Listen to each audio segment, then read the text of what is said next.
O Senhor esteja convosco. Ele está no meio de nós. Proclamação do Evangelho de Jesus Cristo segundo Lucas. Glória a vós, Senhor. Naquele tempo, Jesus estava expulsando um demônio. Mas alguns disseram, é por Beelzebu, príncipe dos demônios, que ele expulsa os demônios. Outros, para tentar Jesus, pediram um sinal do céu. Mas conhecendo os seus pensamentos, Jesus disse-lhes: todo reino dividido contra si mesmo será destruído, e cairá uma casa por cima da outra. Ora, se até Satanás está dividido contra si mesmo, como poderá sobreviver o seu reino? Vós dizeis que é por Beelzebu que eu expulso os demônios. Se é por meio de Beelzebu que eu expulso os demônios, vossos filhos os expulsam por meio de quem? Por isso eles mesmos serão vossos juízes. Mas se é pelo dedo de Deus que eu expulso os demônios, então chegou para vós o reino de Deus. Quando o homem forte e bem armado guarda a própria casa, seus bens estão seguros. Mas quando chega um homem mais forte do que ele, vence-o, arranca-lhe a armadura na qual ele confiava e reparte o que roubou. Quem não está comigo está contra mim. Quem não recolhe comigo, dispersa. Quando o espírito mau sai de um homem, fica vagando em lugares desertos, à procura de repouso. Não encontrando, ele diz: vou voltar para minha casa de onde saí. Quando ele chega, encontra a casa varrida e arrumada. Então ele vai, traz consigo outros 7 espíritos piores do que ele. E entrando, instalam-se aí. No fim, esse homem fica em condição pior do que antes. Palavra da salvação. Glória a vós, Senhor. Meus amados irmãos e irmãs, esta passagem da Sagrada Escritura, do Evangelho de São Lucas, capítulo 11, versículos 15 e seguinte, é uma das passagens onde na Bíblia traz uma realidade real e que tem feito grande mal, que é o demônio. Na época de Jesus não havia negação. Então era só por quem se expulsava o mal. Hoje, no nosso mundo atual, não é só isto. Hoje existe a própria negação do mal. É uma cegueira no mundo espiritual. É ir contra a doutrina da Igreja Católica. Se um católico não acredita nessas realidades, é negar o que Jesus veio fazer neste mundo. Ele veio fazer o quê? Por 2 vezes está escrito na Bíblia, na carta aos Hebreus, na primeira carta de São João, que Jesus se manifestou para destruir as obras do demônio. O demônio é uma realidade, ele existe, é um ser. O último pedido do Pai Nosso, livrai-nos do mal, isso é catecismo da Igreja Católica. A Igreja diz que ali, esse pedido não é um pedido abstrato. Ela está dizendo, nós estamos pedindo para livrar do mal. E que mal é este? A Igreja deixa bem claro, é Satanás, os demônios. É um ser. São Paulo chega a dizer na carta aos Tessalonicenses que o mistério da iniquidade já está em ação. Ou seja, ele está agindo. Nós aqui somos às vezes lentos de entender e de discernir realmente o que está acontecendo. O discernimento é fundamental. Quanta gente escrava, quanta gente ficará doente, quantas famílias serão destruídas porque a pessoa não sabe discernir o que está acontecendo ali e o demônio faz um estrago. São João chega a dizer na primeira carta que o mundo inteiro jaz sob o demônio. Mas eu tenho uma boa notícia também, que Jesus disse no Evangelho de São João, capítulo 16, ele diz assim: mas coragem, eu venci o mundo. Então este mundo não está entregue ao mal, está sob o poder de Deus, mas nós temos que estar com aquele que venceu. Foi um ministério que Jesus exerceu durante 3 anos.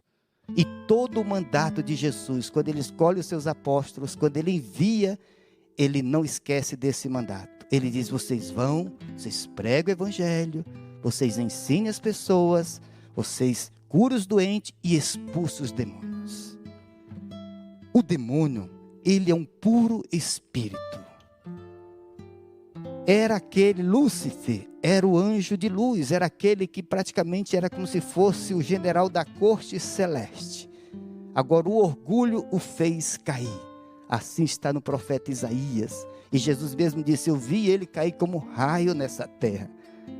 E ele se rebelou contra Deus. Ele e um grupo de anjos também se rebelaram contra Deus. E aí começou uma guerra. Se você quer entender isso melhor, leia Apocalipse capítulo 12, que diz que houve uma batalha no céu. E Miguel e seus anjos tiveram que travar. E eles foram expulsos e foram precipitados na terra. E depois continua lendo Apocalipse capítulo 12, que ele faz uma guerra contra a mulher. Que mulher é esta? É a Virgem Maria, é a igreja. Mas ele não pode atingir a Deus nem a mulher, então ele tenta atingir a nós que somos a obra-prima de Deus, que Deus mais ama, e nós somos o alvo por excelência do mal, porque a raiva dele, o ódio dele é contra nosso Senhor Jesus Cristo. Mas ele não pode e não tem nada contra ele. Então, quando você não pode uma pessoa, você vai tentar atingir o quê? Aquele que teu coração ama, não é assim? Então, indiretamente você sofre. Então, o sofrimento de Deus é este, porque nós somos afetados e Deus sofre porque Deus nos ama. Mas, meus amados irmãos, precisamos ter isso claro. Eu trouxe aqui até um ensinamento oficial da Igreja Católica, para não trazer um pensamento meu, achar isso é doutrina oficial da Igreja Católica. Olha o que diz a igreja do Catecismo, número 407.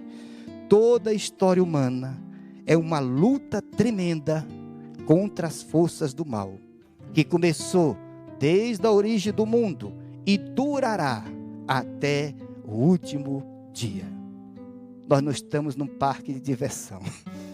Nós estamos num campo de combate. Temos que entender isso, porque nós somos atacados. A ação do demônio, ela tem uma ação ordinária e uma ação extraordinária. A ação ordinária do demônio é o que ele fez com Adão e Eva, é a tentação. Todo ser humano, sem exceção, é tentado. Até nosso Senhor Jesus Cristo foi tentado. Então a tentação é a ação ordinária. Diariamente e por toda a vida, nós seremos tentados a quê? A desobedecer a Deus, a pecar. Que o pecado é desobediência a Deus, é a tentação do mal, é sutil, vem à nossa mente. A Eva não veio de maneira extraordinária. Por isso que a maior ação do demônio, e muita gente por causa dos filmes, daquilo que vê, pensa que ele aparecer. Não, o maior ataque do demônio é mudar a nossa mentalidade. O demônio não possuiu Eva, o demônio simplesmente mudou o pensamento de Eva. Foi o suficiente para ele fazer esse estrago por meio de nossos primeiros pais na terra. Então o demônio, ele não vai ficar com medo, não fique com medo, o medo está aqui, a batalha é aqui.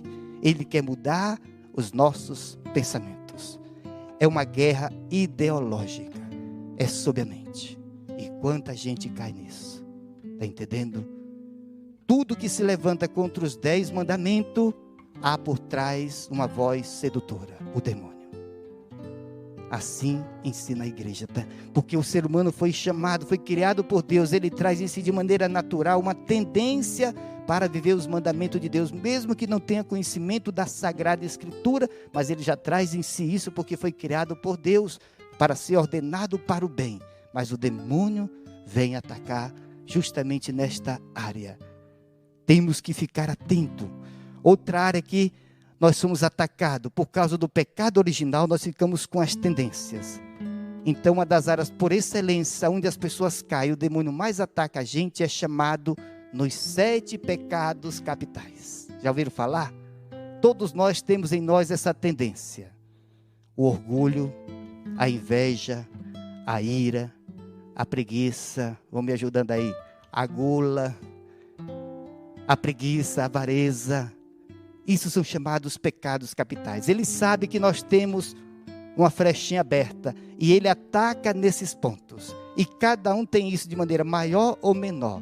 E aqui que você quer discernir, olhe esses 7 pecados capitais. É a obra aonde ele ataca cada um de nós. Tem pessoas, por causa da gula, vai ficar doente, sem perceber. Ah, padre, mas eu gosto tanto, mal sabe que o diabinho está levando ela para poder ficar doente, diabética, escravar toda a sua saúde. É uma abertura que a pessoa tem e não sabe e não tem discernimento. Da ira, tem aqueles que realmente por causa tem uma tendência já para a ira, mas se não cuida, o diabo vai ali e tenta. Aí a pessoa faz um estrondo dentro de casa, em vez de ser um lugar de paz, todo mundo parece faixa de Gaza. Nossa Senhora, está entendendo? Porque ela não sabe que ela está sob um ataque do mal ali. Tem que discernir que não é só seu.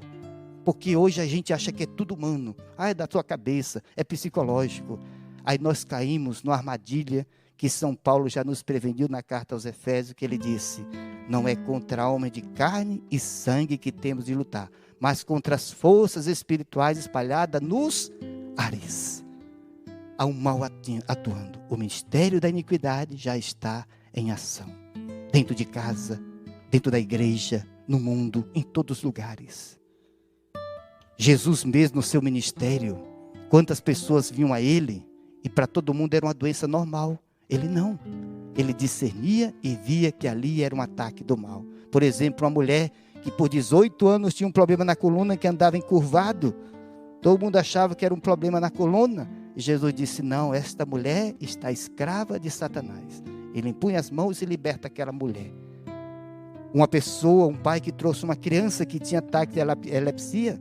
Todo mundo pensava que era uma coisa normal. Jesus disse: sai daí, espírito do mal. Sabia que aquela doença... O grande problema, meus amados irmãos, é este. E aqui precisa de discernimento. E grandes profissionais erram também. Os sintomas de todos os problemas são iguais.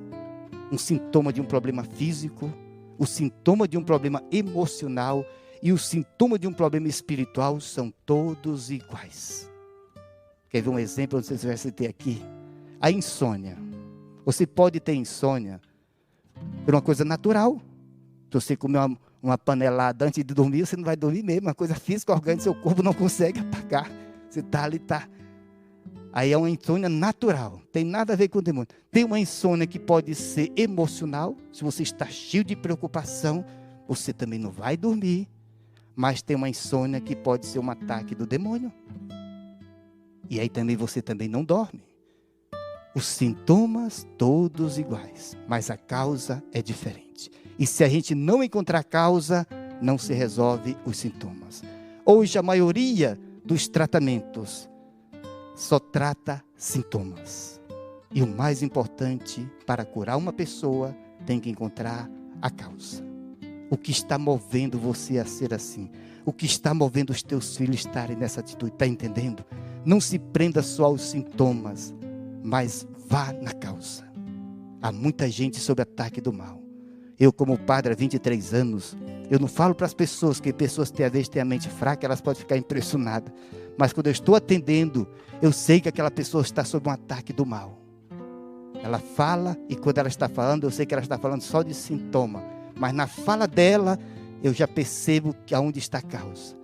Às vezes eu faço uma simples oração de libertação, a pessoa fica tonta. Eu disse: não, foi só uma quedinha de pressão. Fique em paz, está tudo mil maravilhas. É uma realidade. Mas nós deveríamos fazer isso dia a dia, com os filhos, com o esposo, com a esposa, dentro de casa. As pessoas são atacadas. Levem a sério aquilo que Jesus levou tão a sério. Ele mandou: no meu nome, vocês vão expulsar os demônios. Não precisa falar. Mas perceba e aprenda isso. Os 7 pecados capitais. Quando tiver desordenado, já sabe. Vá devagarzinho, vá com jeitinho e ora. O medo, cuidado com o que você vê. Quanta gente contaminada por aquilo que está vendo. Hoje com as redes sociais, filme de terror, tantas outras coisas. Isso não é só um filme, isso é um ataque do mal. Contaminados. Tem programas de televisão que são feitos verdadeiros ocultismo, verdadeiro malefício, e a pessoa está lá sentada no sofá vendo aquilo, depois não sabe por que está passando mal, depois não sabe por que está meio deprimida. Você está contaminado, está entendendo? Aqui não dá para adentrar nesse assunto tão amplo, mas tão real e verdadeiro. Queria trazer só essas pequenas palavras, mas os meios para se defender, e aqui eu termino. Precisamos estar na graça de Deus, os sacramentos, sobretudo a confissão e a Eucaristia. Traga todo o pecado numa confissão. Não guarde pecado lá, porque isso é a porta aberta para o mal. É simples, confessa. Ah, mas o que o padre vai pensar? Você quer saber o que o padre mais se alegra quando a pessoa vai na confissão? É contar pecado. Se vai contar história, você vai dar raiva aos padres. Então, se você vai contar pecados mais feios, não tenha medo, você vai dar alegria aos padres. Então, a gente se alegra quando a pessoa chega, olha, padre, isso. Ixi, quando a pessoa começa a contar pecado, eu fico exultando de alegria, porque eu sei que ali Deus vai fazer uma obra poderosa. Contar história não resolve, cansa os padres. Então, conte todos os pecados, não tenha medo, entregue a Jesus. Os sacramentos, outra coisa, os sacramentais. Tenha em casa água benta. Eu só tomo água benta. Sou padre, tudo que eu vou abençoo, nada como sem ser. Tenha água benta. Passe em você quando estiver cansado. É que aqui não dá tempo de entrar nesses mistérios mais profundos, mas é real, meus amados irmãos. O óleo, o sal, traga para o Padre abençoar e tenha isso em casa, de maneira serena, tranquila. Mas você não pode esquecer que a luta não é contra os homens só. Existe esse mal que está querendo roubar de nós a paz, perturbar. Jogue na tua casa, jogue na roupa dos teus filhos. Não precisa saber eles não. Vai fazendo isso, que Deus vai fazendo a limpeza, vai fazendo uma obra poderosa, mas são reais tudo isso. E sobretudo também, depois da Santa Missa, tenha o rosário de Nossa Senhora, o terço de Nossa Senhora. Aí você amarra o demônio na cabeça aos pés. Uma oração maravilhosa. É a maior cadeia para prender o mal. É rezar o terço, sobretudo em família. Reze que Nossa Senhora com São Miguel Arcanjo vai nos proteger, nos guardar de muitos males. E eu queria terminar, está um pouquinho avançado, mas fique em pé, por favor, agora. Eu queria que você fizesse comigo essa oração de renúncia, porque aqui a irmã Luísa, ela tem falado muito isso, e é uma verdade, nós temos que fazer renúncia de coisas que vêm sobre nós. Eu queria que você levantasse a sua mão direita e fizesse essa oração comigo, assim, ó. Senhor Jesus Cristo, Senhor Jesus Cristo, em vosso nome, e pelo seu sangue redentor, eu renuncio agora a influência do maligno sobre a mim e sobre a minha família. Peço que o Senhor nos lave agora com vosso sangue e nos fortaleça com o poder do vosso Espírito Santo. Envolve-nos, Senhor, sob o manto da Virgem Maria, e coloca São Miguel Arcanjo para guardar a minha vida e a vida da minha família. Amém. Amém.